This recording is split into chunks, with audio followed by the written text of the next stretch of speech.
my advice would be like to kind of separate yourself from the football and really identify who you are as a person.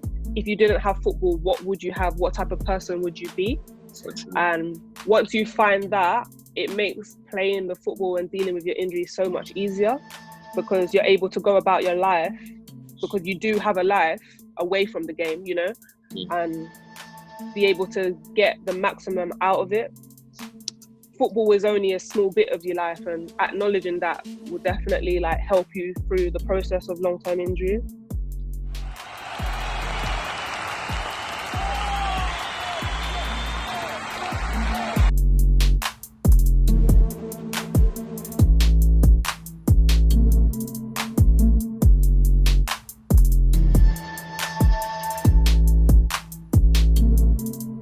When did you break into the first team, and how was that like, and what kind of players were you seeing and training with?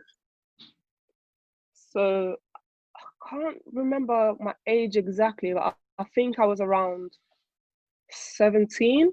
Mm-hmm. And there was a handful of us from the under 17s that was asked to go and train with the first team to kind of like make up numbers and enable them to, you know, be able to like play a competitive match for whatever reason. And that's like kind of like the first time I really was able to be on the same pitch as some of, you know, the people I'd looked up to. Yeah. In particular, like I remember the first, that kind of day, like training session, we did a little training session and we went into a game, and I'd looked up to Rachel Yankee my whole life, and she was there, and we was playing in the game, and she megs me so dirty, yeah. And I couldn't be upset about it. I was in awe. I was like, oh my God, like I've just been megged by the Rachel Yankee, like the one football player I can say I've looked up to my entire life. Like, and it was an unbelievable experience for me from then. Like, even when I think about it now, it just brings a smile to my face, because it's so ridiculous to be happy about being megs, but you know, but it was just I can just remember it like it was yesterday. Like, such an unbelievable experience. Here at 3258, we're proud to present you with the best football-specific content. We work with many companies and many ballers to give you, the viewers, the best content possible. You, the viewer, we're always looking to help you improve your skill set. In order for you to improve your skill set and for us to keep making these videos, please click the link down below and buy some equipment. The equipment helps us run this channel, and also you subscribing to the channel helps us producing more of these videos to help you with your skill set and your knowledge of the game. Thank you for supporting 3258. No, I've had those moments, to be honest. I would rather be in those moments, you know, than the moments I'm in now, to be honest, because it shows you what kind of level you're competing at, right? Yeah. You're playing with and everything like that. So, who was the yeah? It's a rhetorical question, pretty much, but who was the best players when you Best players, definitely Rachel Yankee was one of them. Mm-hmm. Left-footed. Yeah, she was like just moves with ease, man. Like, no matter how many players was around her, she never looked like she was feeling the pressure or under pressure. And even at her age, you know, what she was doing, like, it's crazy, yeah. Unbelievable. I watched her play in the Soccer Aid game last year, and it was like the first time they'd had female footballers on it. Really? And you can just see her quality, like, and at this point she'd been retired for a couple of years, like the quality just shone through, do you know what I mean? And it was always like that for her. And she was never the loudest player on the pitch or whatever, but she always had an impact in games. Kelly Smith was another one. Yeah. Unbelievable. Like, Kelly Smith's name speaks for itself. Yeah, everyone knows. Jane Ludlow, she was a midfielder, literally hard as nails. She obviously stood out in my memory of, you know, when I first made that step into the first team, and like the type of players I looked up to, you know, Arsenal's era of, you know, dominating women's football. She was, you know, very prominent. So yeah, those are the players I would say. And your first game, how was that? That was quite a nerve-wracking experience for me. but it was a win. That's probably a good thing to take from it. We beat Everton 3-1. I think it was the last game of that WSL season. I played 90 minutes, played well, especially after the nerves wore off in like the first 10, 15 minutes or so. But yeah, that was an unbelievable experience that I cherish. Yeah, so, you know, you're a part of that team or that era who won. And I don't know how it works. How many appearances do you need to get a medal or anything like that? Literally, I don't think it's necessarily like a number of appearances. I think as long as you played a minute in that, you know, winning season, you qualify for a medal. That's good, yeah. In football, it's not like that, yeah. Yeah, which is obviously positive for obviously like young players coming through that, you know, get that opportunity. They get to feel like they're a part of, you know, the bigger picture. And I suppose in a team, that's what you'd want. Do you know what I mean? And no matter how, you know, you have a team of, you know, a lot of time 23 plus players, you want everyone to feel a part of it. Yeah. Seasons are long, competitions are long, you know. Yeah. So how did that inspire you going in the future, thinking, well, I've already been a part of something like this. Now, you know, in my career, it kind of gives you kind of expectations, right? In my career, I have to achieve this, you know, with my own team type of thing. Like as a youth, you always you look at everything with stars and glitter. Do you know what I mean? Like you always look in the future and think, yeah, that's something I want to do. That's something I aspire to be. As you know, as an athlete yourself, the road is not always, you know, straight. But being involved in them sort of experiences, you kind of lights a fire within you. You know, being around successful people lights a fire in you, and it, you know, it gives you those little tools that separate you from other people and give you that extra push to, you know, head in the direction you want. Yeah. So moving to West Ham, you know, West Ham has a historic club, fan base, etc.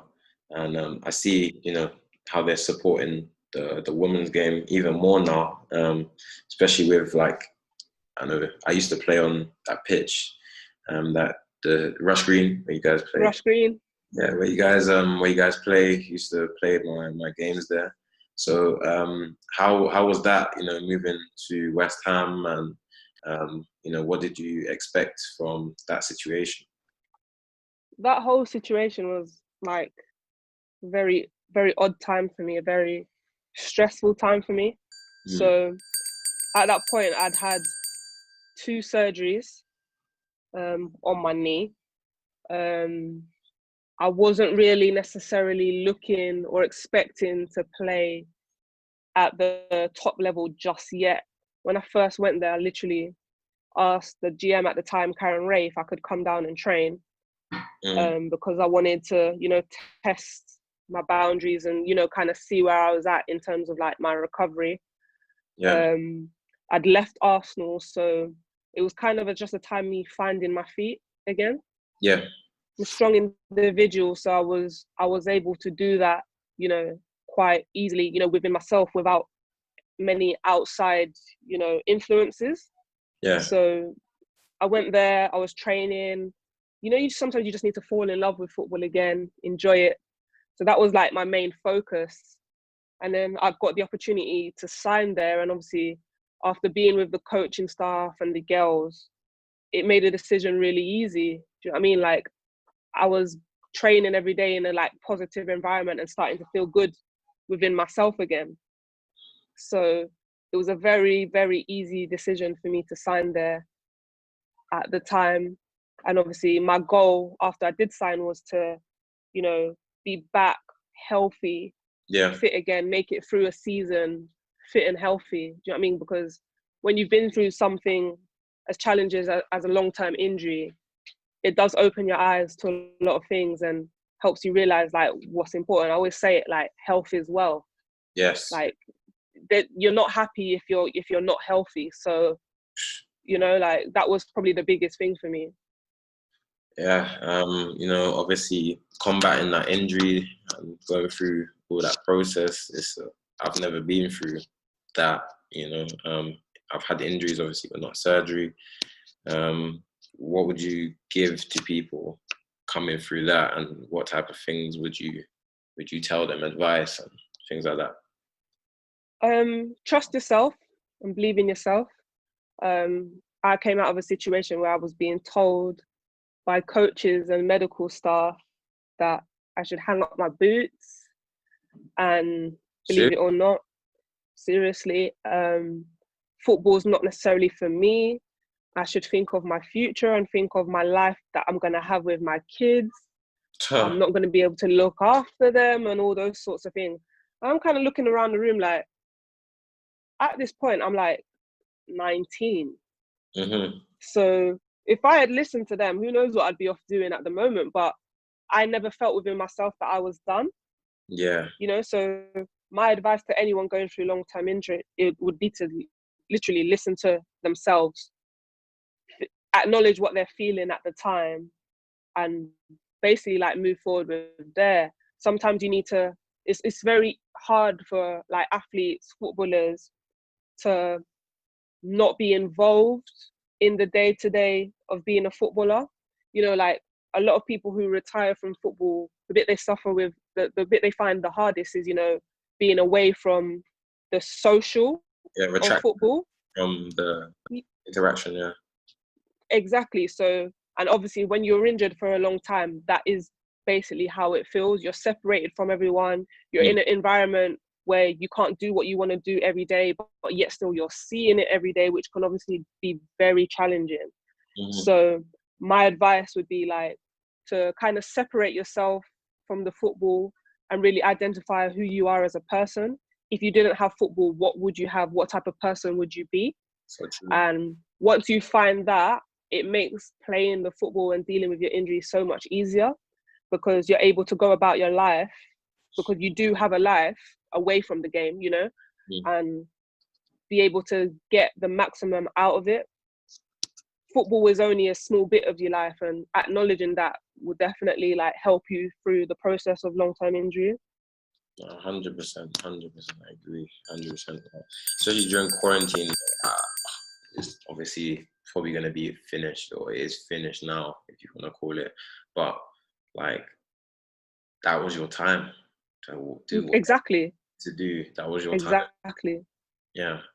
Like a lot of people are going to be coming away from this quarantine time, and they're even going to think, wow, like I really made the most of that time and I feel good. Or they're going to be thinking, damn, like I really didn't utilize the extra time that I had. This is not just, you know, in terms of the physical aspects, but people could have been watching a lot of game footage, do you know what I mean, to improve their tactical understanding of the game. People could be focusing on the other areas of their physicality that, you know, wasn't necessarily their strong point, and it could be now. Like, I think it's something like 12 to 13 weeks we've been off football, off having those interactions at club. So when you look at that, that is a very long time. For more content like this, like, share and subscribe.